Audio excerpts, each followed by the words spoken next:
उपाध्यक्ष महोदय, मुझे बहुत प्रसन्नता है कि गंगा नहर शताब्दी महोत्सव के उद्घाटन के लिए मैं यहाँ आ सका। यह नहर भारत की वर्तमान नहरों में शायद सबसे पुरानी है।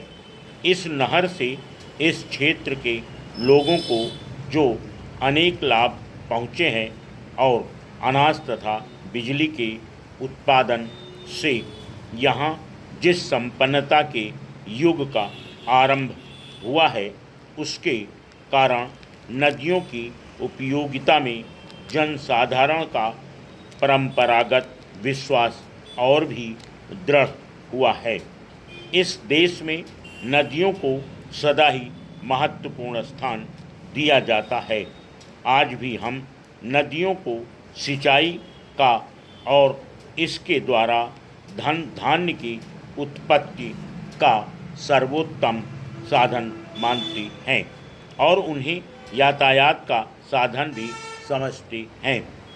आधुनिक विज्ञान ने नदियों की उपयोगिता में कुछ और वृद्धि कर दी है, जिसमें सबसे प्रमुख जल प्रपात द्वारा विद्युत शक्ति का उत्पादन है।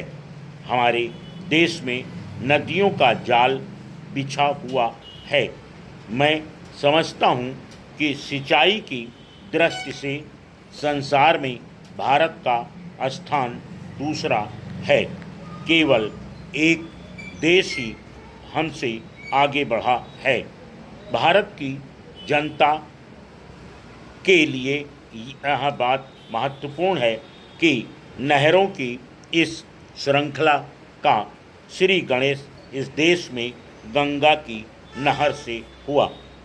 पुनीत पावन गंगा, जो एक प्रकार से हमारी प्राचीन साहित्य और पौराणिक विचारधारा का आधार रही है और जो आज भी भारतीय साहित्य तथा भारतीयों के सामाजिक और धार्मिक रीत रिवाजों पर छाई हुई है, हमारे इतिहास में एक विशेष स्थान रखती है।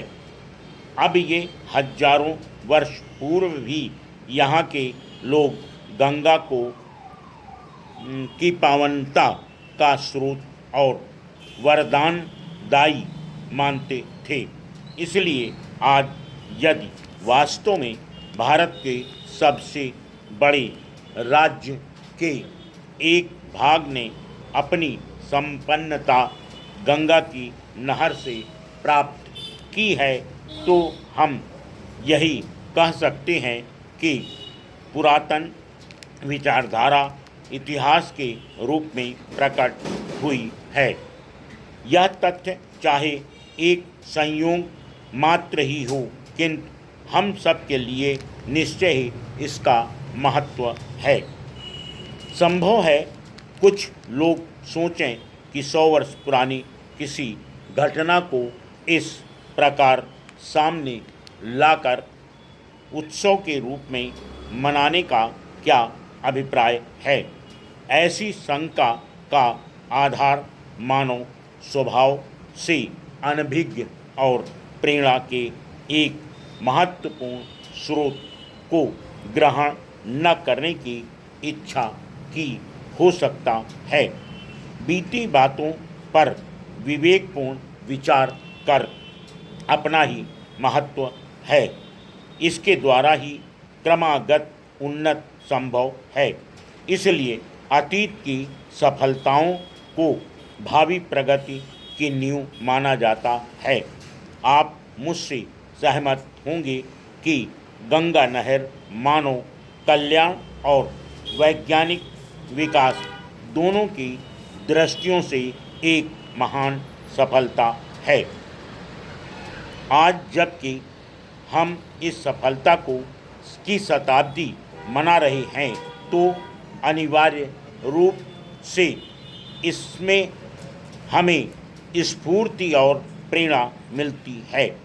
इस अवसर पर हमें उन इंजीनियरों के प्रति भी आभार प्रकट करना चाहिए जिनके परिश्रम और सतत प्रयास के कारण ही यह योजना फलीभूत हो सकी।